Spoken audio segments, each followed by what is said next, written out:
दिन मैं घर पर अकेला था और मेरे मोबाइल पर मेरी गर्लफ्रेंड का वीडियो कॉल चल रहा था। मैं बात करने में इतना खो गया था कि मुझे पता ही नहीं चला कि चाची कब घर में आ गई। तभी अचानक मेरी नजर चाची पर गई। चाची का ध्यान मुझ पर था। वह मुझे खिड़की से देखकर निहार रही थी।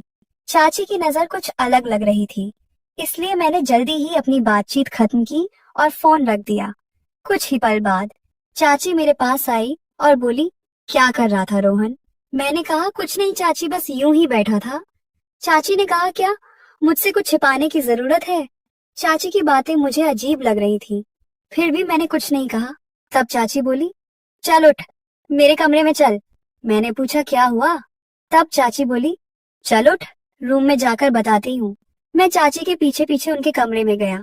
वहाँ चाची का बड़ा बिस्तर था। उन्होंने मुझे बिस्तर पर बैठने के लिए कहा। चाची ने कहा, तुम्हारे चाचा को बाहर गए हुए 10 महीने हो गए हैं और आज घर में कोई नहीं है, हम दोनों ही हैं। वे बोली, तू अब बड़ा हो गया है, समझदार और हट्टा कट्टा। मुझे लगता है तू अपने चाचा से ज्यादा ताकतवर हो गया है। बात करते हुए चाची मेरे करीब आने लगी। फिर चाची ने अपना हाथ, मेरा नाम रोहन है और मेरी उम्र 20 साल है। मैं एक छोटे से गांव में रहता हूँ। हमारा पूरा परिवार साथ में रहता है हमारे घर में। मैं, मेरे मम्मी पापा और चाचा चाची रहते हैं। मेरे चाची की शादी 1 साल पहले ही हुई है। मेरी चाची बहुत ही खूबसूरत थी। चाची की उम्र लगभग 25 साल थी और चाचा की 28 साल। एक दिन मैंने देखा कि मेरी चाची कुछ कमजोर और बीमार लग रही थी। वह हमेशा ऊर्जा से भरी रहती थी, लेकिन उस दिन उनका चेहरा मुरझाया हुआ था। चिंता से भरकर मैंने उनसे पूछा, चाची, क्या हुआ? आप ठीक तो हैं? उन्होंने हल्की आवाज में जवाब दिया, लगता है मुझे बुखार है। उनकी हालत देखकर मुझे और मेरी माँ को चिंता हुई। मेरी माँ ने तुरंत मुझसे कहा, रोहन, चाची को लेकर हॉस्पिटल जाओ। मैंने बिना देर किए अपनी बाइक निकाली और चाची को साथ लेकर हॉस्पिटल की ओर चल पड़ा। रास्ते में सड़क बहुत खराब थी, हर जगह गड्ढे थे, बाइक पर झटके महसूस हो रहे थे और मुझे डर था कि कहीं चाची गिर ना जाए। मैंने उन्हें पीछे मुड़कर कहा, अच्छे से पकड़कर बैठिए, नहीं तो गिर जाएंगी। जब हम हॉस्पिटल पहुंचे, डॉक्टर ने चाची की जांच की। उन्होंने बताया कि यह इन्फेक्शन है और कुछ दवाइयां लिख दी। फिर हम घर आ गए। अगले दिन सुबह चाची का बुखार अभी भी कम नहीं हुआ था। मैंने सोचा कि शायद दवाइयां सही असर नहीं कर रही हैं, इसलिए उन्हें बदलवाने मेडिकल जाना चाहिए। मैं बरामदे में बैठा था। जब माँ ने मुझसे पूछा, डॉक्टर ने क्या कहा था? मैंने जवाब दिया, डॉक्टर ने कहा था कि यह वायरल इन्फेक्शन है, दवाइयां बदल दी हैं, अगर सुधार नहीं हुआ तो फिर से हॉस्पिटल जाना पड़ेगा। तभी चाची ने अंदर से मुझे आवाज दी। मेरी माँ ने कहा, देख चाची, तुझे बुला रही है, शायद उन्हें कुछ चाहिए। मैं तुरंत चाची के कमरे में गया। वह बिस्तर पर लेटी हुई थी और बहुत थकी हुई लग रही थी। उन्होंने धीरे से कहा, रोहन, एक गिलास पानी लाएगा? क्या मेरा गला सूख गया है?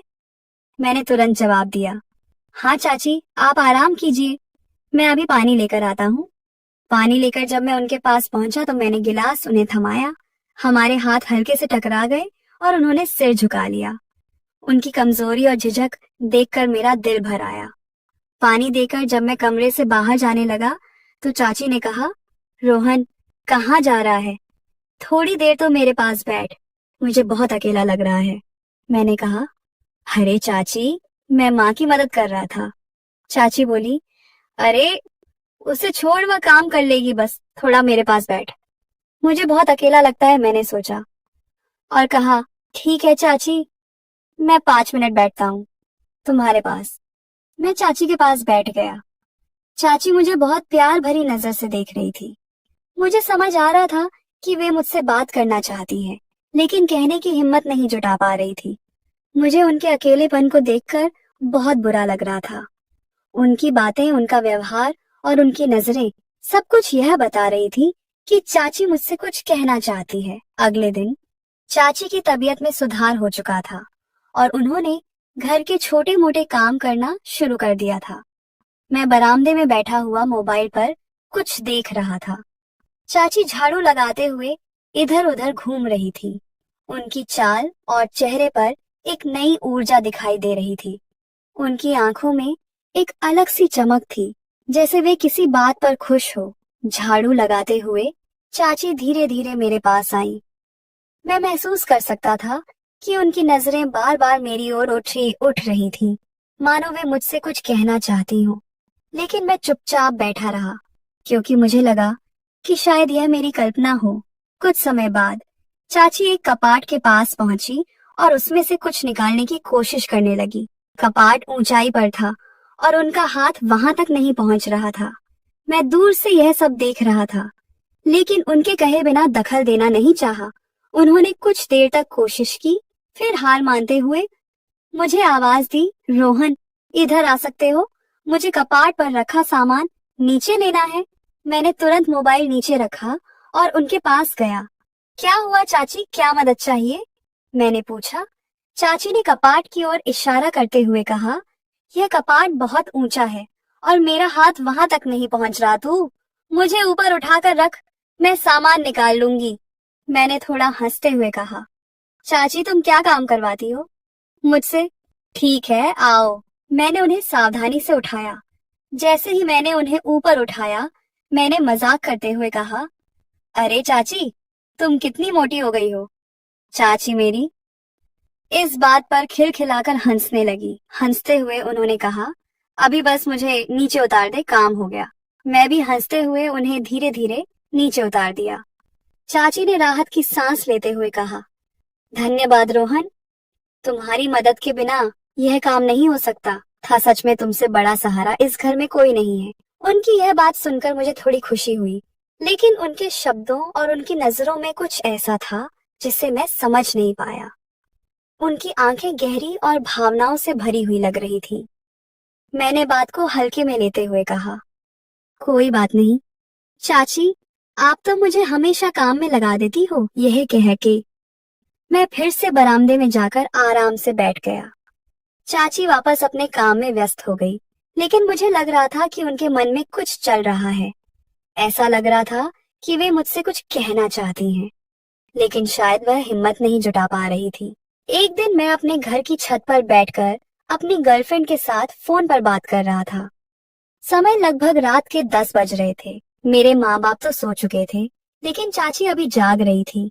उन्हें यह समझ में आ गया था कि मैं किसी से बात कर रहा हूँ, इसलिए वह छत पर आई और मुझसे पूछा, रोहन, इस समय तुम किससे बात कर रहे हो? मैंने थोड़ा जल्दी में कहा, चाची, यह एक खास फोन था। चाची ने थोड़ी घूरते हुए पूछा, इतना खास था? मैंने उनकी बात को टालते हुए कहा, ऐसा कुछ नहीं चाची। तब चाची ने मुझे गंभीरता से देखा और बोली, अगर मैं इतनी महत्वपूर्ण हूँ तो तुम उसके साथ क्यों बात कर रहे हो? मेरे साथ भी बात कर सकते हो। उनकी बातें सुनकर मैं थोड़ी देर के लिए घबरा गया। मैंने कहा, वह मेरी दोस्त है। शायद मैंने जल्दी में जवाब दिया, लेकिन मेरे शब्दों में कोई संकोच था। चाची ने फिर गंभीरता से कहा, रोहन, मुझे तुमसे कुछ दिनों से एक बात बतानी थी, लेकिन हिम्मत नहीं हो रही थी। आज मैं यह कहने का निर्णय लिया हूँ कि मुझे तुम बहुत पसंद हो। क्या तुम मेरी यह इच्छा पूरी करोगे? मैं उनकी बातें सुनकर आश्चर्य में पड़ गया। मुझे समझ नहीं आ रहा था कि मैं क्या कहूँ। मैंने कहा, चाची, यह कैसे संभव है? चाची ने धीरे से जवाब दिया, रोहन, देखो, तुम्हारा चाचा लगभग 10 महीने से घर पर नहीं है। मुझे यह समझ में नहीं आता कि मैं कैसे दिन काट रही हूँ। यह मेरे लिए बहुत कठिन है। मैंने पूछा, चाची, लेकिन अगर किसी को इस बारे में पता चला? तो चाची ने शांतता से कहा, वह मेरे ऊपर छोड़ दो। यह बात सिर्फ हमारे बीच में रहेगी और अपनी दोस्ती से कुछ कम बात करना ठीक रहेगा। उस दिन के बाद से जब भी चाची मुझे बुलाती थी, मैं उनकी हर बात का सहारा देता था। मैंने कभी नहीं कहा नहीं, क्योंकि मैं दिल से चाची को पसंद करता था और उनके साथ समय बिताना मुझे अच्छा लगता था। शाम का समय था और घर की छत पर हलचल थी। हमने छत पर लाइट लगाई और वहां पड़े पुराने सामान को इकट्ठा कर रहे थे। चाची मेरे साथ काम कर रही थी और हमेशा की तरह हंसी मजाक का माहौल बनाए रखती थी। अचानक चाची मुस्कुराते हुए बोली, रोहन, तुम इतने तंदुरुस्त और फिट कैसे हो? तुम्हें देखकर तो लगता है कि तुम हर दिन जिम जाते हो। मैंने हंसकर जवाब दिया, चाची, यह सब एक्सरसाइज और सही खान पान का कमाल है। जो भी इंसान अपने शरीर का ध्यान रखता है वह फिट और तंदुरुस्त रहता है। चाची ने अपनी हंसी रोकते हुए कहा, तो फिर मुझे भी तुम्हारे जैसा तंदुरुस्त होना है। तुम मुझे भी सिखाओ कि तुम कौन कौन सी एक्सरसाइज करते हो। मैं भी रोज कर लिया करूंगी, मैंने गंभीर होकर कहा। चाची, इसमें कोई मुश्किल बात नहीं है, ये बहुत आसान है, लेकिन आपको रोज नियम से एक्सरसाइज करनी होगी, तभी इसका असर दिखेगा। चाची ने दिलचस्पी लेते हुए पूछा, लेकिन रोहन, तुम्हारे पास पढ़ाई भी होती है और घर के कामों में भी मदद करनी होती है, तुम ये सब कैसे मैनेज करते हो? मैंने मुस्कुराते हुए जवाब दिया, चाची, जब हर चीज को सही समय और प्राथमिकता दी जाए तो सब कुछ मैनेज हो सकता है। परिवार के सभी सदस्य अगर साथ मिलकर काम करें तो जिंदगी आसान हो जाती है।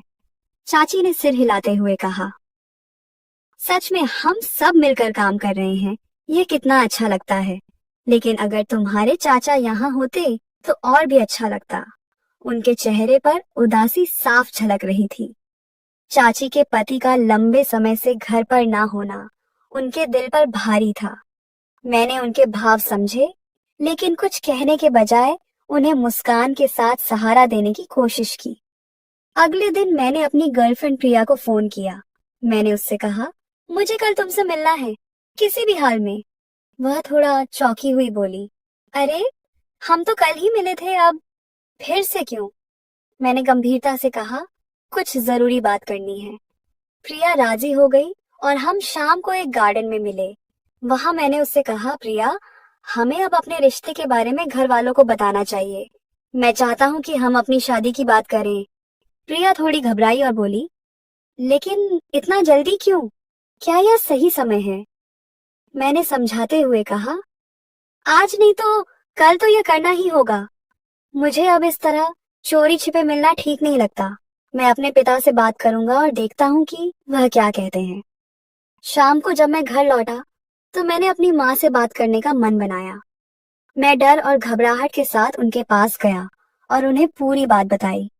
पास में चाची भी थी और चुपचाप सुन रही थी। जब मैंने माँ से कहा कि मुझे पिताजी से बात करनी है तो मेरा दिल तेजी से धड़क रहा था।